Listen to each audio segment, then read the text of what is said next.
এই ফুলিয়াপা, কেমন আছো? আরে আতিফ ভাইজান, আমি ভালো আছি। আপনি ভালো আছেন? আমি আছি, ভালোই আছি। দেখো কারে নিয়ে আসছি। কে ভাইজান? ভাবি? হ্যাঁ, তোমাদের ভাবি। তোমার হাতের স্পেশাল চা খাওয়ানোর জন্য নিয়ে আসছি। এই স্পেশাল চা না তো ছাতা ভাইজান। এখন আর আগের মতো স্পেশাল হয় না, আগের মতো টেস্ট হয় না। তোমার এত কিছু বলা লাগবে না, তোমার চা আগের মতোই টেস্ট হয় এখন। সুতরাং কথা না বইলা আমাদের জন্য চা বানাও। ভাইজান, এত প্রশংসা করেন না তো আপনি। পরে চা যদি খায়া মজা না পাই, ভাবির কাছে আমার বদনাম হইব। বদনাম করবে না, তুমি চা বানাও। ও ফুলিয়াপা, আমার অফিস থেকে একটা ফোন আসছে, আমি একটু কথা বলে আসি। তুমি বসো বসো এখানে। 2টা চা স্পেশাল করে হবে, একটা তার জন্য একটা আমার জন্য। আমি একটু কথা বলে আসি। জি। বসো। আপনারা বড় লোক মানুষ, আপনার মতো মানুষ আমার এই ছোট্ট দোকানে চা খাইতেইছেন, আমি মেলা খুশি হয়েছি ভাবি। আপনি বয়েন, আমি এখনই চুলাটা জ্বালাইতেছি। কাস্টমার নাই তো, হেলে গে চুলাটা নিভাই দিছি। তাহলে থাক, আপনার কষ্ট করতে হবে না, আমি অন্য একদিন চা খাবো। দরকার নাই মানে ভাবি? অবশ্যই দরকার আছে। আপনি আমার আদিব ভাইজানের বউ, আমার ভাবি। আপনি প্রথমবার আমার দোকানে চা খাইতে আইছেন, আমি এখনই চুলাটা জ্বালাই দিতেছি ভাবি। কিন্তু আপনার কষ্ট হবে না? কি যে কন ভাবি, কি এর কষ্ট?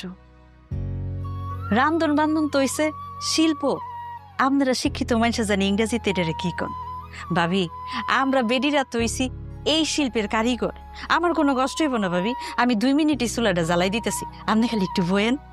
আপনি মহিলা মানুষ হয়ে কেন চা বিক্রি করছেন? আপনার হাজবেন্ড নেই?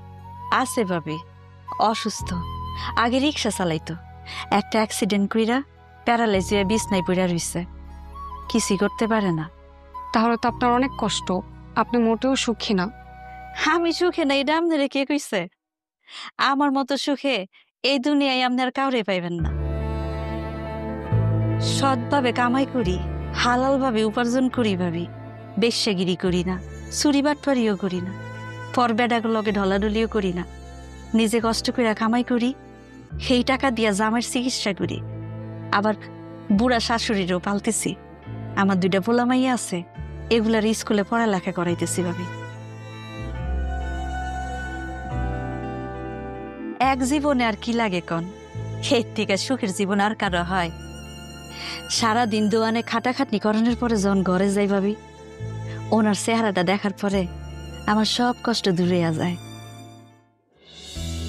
প্যারালাইজড হাজবেন্ডের মুখ দেখে আপনার সব কষ্ট দুঃখ দূর হয়ে যায়? যাইব না কেন? উনি তো আমার সুখ, আমার শান্তি। উনি যখন ভালো আছিল, আমার সুখে রাখনের লেগে দিন রাত কত কষ্ট করছে। রিক্সা চালাইয়া 2 বেলা খাওয়াইলেও ভালোবাসার কোনো কমতি আছিল না, সুখেরও কমতি আছিল না। স্বামী প্যারালাইস হয়েছে বইলা আমি তারে দেখে অসুখে থাকবো, সেটা তো হইতে পারে না। আরো কি জানেন ভাবি, পোলা মাইয়া 2টা যখন স্কুল থেকে ফিরে আইয়া মা কইয়া জড়াই ধরে, আমার সব কষ্ট দূর হইয়া যায়। তখন মনে হয় আমি এই শহরের রানী, এই ঢাকার শহরের রানী ফুলি। আমার মতো সুখে এই শহরে আর কেউ নেই। আমার ঘরে টাকা পয়সার অভাব থাকতে পারে, কিন্তু সুখের কোনো অভাব নাই ভাবি। আল্লাহর রহমতে আপনাকে দোয়াই মেলা সুখে আছি, আল্লাহ ভালো রাখছে। ভাবি, আপনি 2 মিনিট বইয়েন, আমি এখন চুলাটা জ্বালাই আপনার মজা করে চা বানাই দিতেছি, খাইয়া ভালো লাগবে। আপা এখনো চা হয় নাই? আমি বাসা যাব।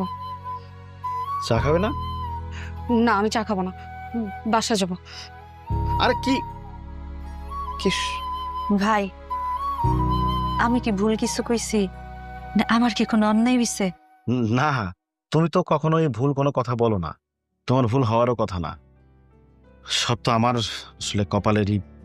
আচ্ছা, আমি আসি, আরেকদিন এসে চা খেয়ে যাও। এই নিশা,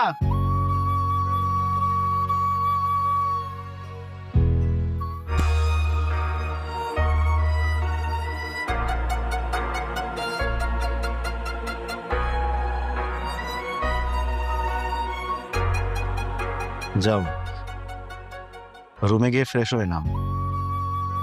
ঘুম থেকে উঠে কালকে সকালে লয়ারের কাছে গিয়ে যাবতীয় ফর্মালিটিস পূরণ করেন। তুমি তো ডানা মেলা পাখির মতো উঠতে চেয়েছিলা, কালকে থেকে উঠতে পারবা, তোমার ছুটি।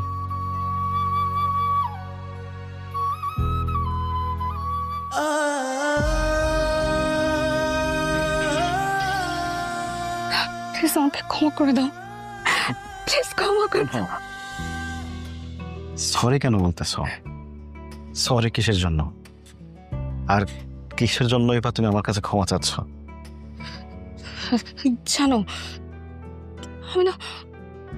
আমি না অনেক মানুষ দেখেছি, কিন্তু আমি এইভাবে আগে কখনো মানুষ দেখিনি।